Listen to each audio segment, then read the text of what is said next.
Hello guys, welcome back to our channel multi degree education. आज के video में हम बात करने वाले हैं PIET 2024 के ओवरव्यू के रिगार्डिंग में बात कर लेते हैं और उसके रिगार्डिंग में उसका application form, admit card, exam pattern, syllabus के रिगार्डिंग में डिटेल में बात करेंगे। तो चलिए इसी के साथ इस वीडियो को स्टार्ट करते हैं। PIET 2024 के सबसे पहले उसका ओवरव्यू देख लेते हैं। इसका जो फुल फॉर्म है वो है Panipat institute of engineering and technology. Approval कौन करता है? वो AICTE PCI। एग्जाम का जो टाइप है यूजी और पीजी लेवल है। एग्जाम का जो लेवल है यूनिवर्सिटी लेवल है। एप्लीकेशन का जो मोड है ऑनलाइन मोड।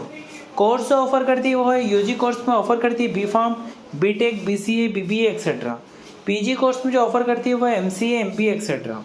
अभी हम उसके एडमिशन डेट्स के रिगार्डिंग में बात कर लेते हैं। एप्लीकेशन फॉर्म स्टार्ट होगा 4th वीक ऑफ जनवरी 2024। लास्ट डेट है मई जून 2024। एंट्रेंस एग्जाम कंडक्ट होगा मई जून 2024। रैंक लिस्ट और निकलेगा जून जुलाई 2024। काउंसलिंग है जुलाई अगस्त 2024। अभी हम इसके एप्लीकेशन फॉर्म की रिगार्डिंग में बात कर लेते हैं। इनका जो एप्लीकेशन फॉर्म रिलीज होगा वो होगा 4th वीक ऑफ जनवरी 2024। एप्लीकेशन का जो फॉर्म है वो ऑनलाइन मोड है। इनका कोई ऑफलाइन मोड नहीं है। नॉर्मली आपको सबसे पहले एलिजिबिलिटी क्राइटेरिया देखने के बाद ही आप एप्लीकेशन फॉर्म को फिलअप कीजिएगा अगर आप क्वालिफाई होते हो। उसके एप्लीकेशन फील्ड में डिटेल डालना पड़ेगा, जैसे नेम, एजुकेशन डिटेल, उसके बाद नॉर्मली आपका पर्सनल डिटेल, कम्युनिकेशन डिटेल, ये सारी डिटेल आपको करेक्टली और वैलिड तरीके से डालनी है। उसके बाद आपको अपलोड करना रहेगा, फोटोग्राफ और सिग्नेचर अपलोड करना पड़ेगा, वो भी इन स्पेसिफिक फॉर्मेट में, वो भी JPG और JPG के फॉर्मेट में आपको अपलोड करना है।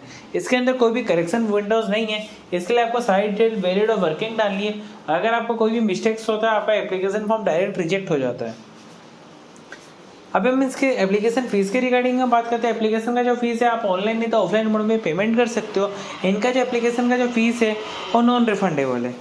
अब इसके अंदर नॉर्मल ऑनलाइन पेमेंट में आप नॉर्मली HDFC फी पोर्टल से पेमेंट कर सकते हो। अगर आप नॉर्मली ऑफलाइन मोड में पेमेंट करना तो आपको डिमांड ड्राफ्ट के थ्रू पेमेंट करना पड़ेगा। उसके लिए आपको नॉर्मली कॉलेज आके पेमेंट करना पड़ेगा। अभी हम बात करते हैं इनके एलिजिबिलिटी क्राइटेरिया की रिगार्डिंग। इनका सबसे पहले इनके एलिजिबिलिटी क्राइटेरिया की रिगार्डिंग में डिटेल में बात कर लेते हैं। इनके फॉर B.Tech कोर्स के लिए नॉर्मली आपको क्लास 12 कंप्लीट होना चाहिए। आप कोई भी रिकॉग्नाइज बोर्ड से कर सकते हो। एटलीस्ट 45% मार्क्स स्कोर करना पड़ेगा for general category, 40% marks for SC ST PWD के कैंडिडेट के लिए। मैंडेटरी सब्जेक्ट है फिजिक्स, मैथमेटिक्स है mandatory subject. Chemistry, computer science, information subject होना चाहिए। प्रैक्टिस सभी इनमें से कोई एक सब्जेक्ट होना चाहिए। आपका वैलिड स्कोर होना चाहिए JEE मेन एग्जाम में, तो ही आप अप्लाई कर सकते हो। फॉर BBA कोर्स के लिए आपको नॉर्मली क्लास 12 कंप्लीट करना पड़ेगा। आप कोई भी इक्विवेलेंट से कर सकते हो, कोई भी एजुकेशन बोर्ड से कर सकते हो। एटलीस्ट आपको 50% मार्क्स स्कोर करना पड़ेगा तो ही आप eligible, qualifying for examination to eligible. और इसके अंदर बोल सकते हैं सब्जेक्ट में आपका इंग्लिश जो सब्जेक्ट हो कंपलसरी है, मैंडेटरी सब्जेक्ट है।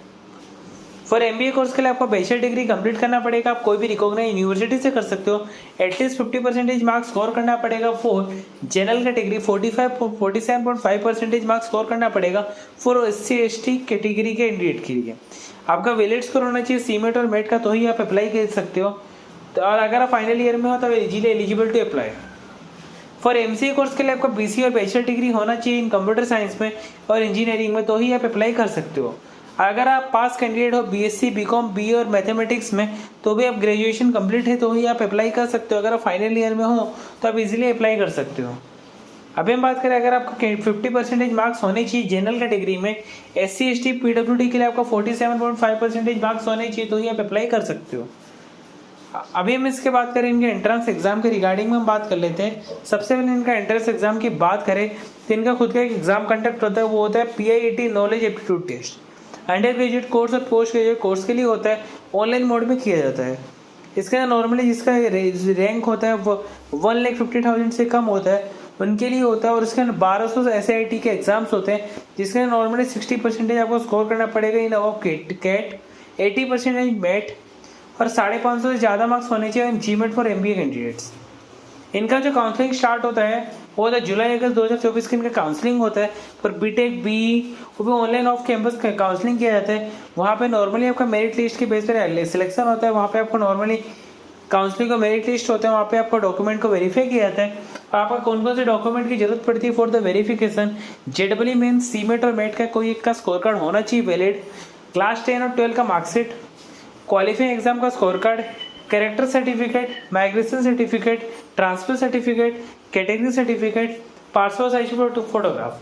इसके रिगार्डिंग हमें कोई भी लेटेस्ट अपडेट मिलती है हम आपको न्यू वीडियो के थ्रू आपको अपडेट कर देंगे। तो चलिए इसी के साथ इस वीडियो को एंड करते हैं। आपको वीडियो अच्छी लगी तो वीडियो को लाइक करके चैनल को सब्सक्राइब कर देना ताकि अगले वीडियो की नोटिफिकेशन सबसे पहले आप तक पहुंच सके।